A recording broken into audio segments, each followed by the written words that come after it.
The making of a monster. Tyson's childhood and Cus D'Amato's training. Before he became the most feared man in boxing, Mike Tyson was just a scared kid from the brutal streets of Brooklyn, New York. Born in 1966, Tyson grew up in one of the toughest neighborhoods in America, a world filled with violence, poverty, and crime. By the time he was 10, he had already been arrested multiple times for street fights and robberies. He didn't fight for fame or sport. He fought to survive. Tyson later recalled, "I was fighting every day in the streets. It wasn't for pride, it was for respect. If people didn't fear you, they'd destroy you." But destiny had other plans for him. When Tyson was sent to a juvenile detention center, a counselor noticed his raw strength and unusual fighting instincts.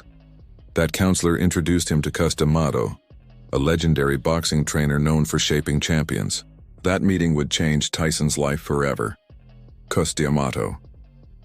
The father of a champion, Cus D'Amato was not just a trainer. He was a psychologist, philosopher, and visionary. He saw something in Tyson that no one else did. Not just aggression, but potential for greatness. When Cus first met Tyson, the boy barely spoke. He was shy, angry, and broken.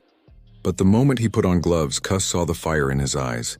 Cus told him, "You have the power to be the youngest heavyweight champion in history, if you learn to control your emotions." From that day forward, Tyson lived and trained with Cus at his house in Catskill, New York. It was there that he transformed from a troubled kid into a machine of discipline and destruction. Cus became the father figure Tyson never had. He taught him everything, not just how to punch, but how to think like a champion. The philosophy behind the power Cus trained Tyson using the peekaboo style, a defensive stance that relied on constant head movement, explosive counterpunching, and perfect timing. But more importantly, Cus trained Tyson's mind. He believed fear was a tool, not a weakness. Cus said, "The hero and the coward both feel fear.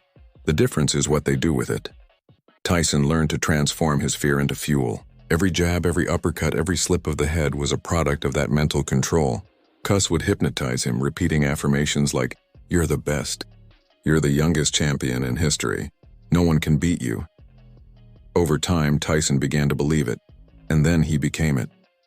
The transformation under Cus's guidance, Tyson's life changed completely. He trained 6 hours a day, studied tapes of legendary fighters like Jack Dempsey and Rocky Marciano, and memorized Cus's teachings on psychology and philosophy. The once violent street kid became a disciplined warrior. By the time he was 18, Tyson had over 20 amateur knockouts.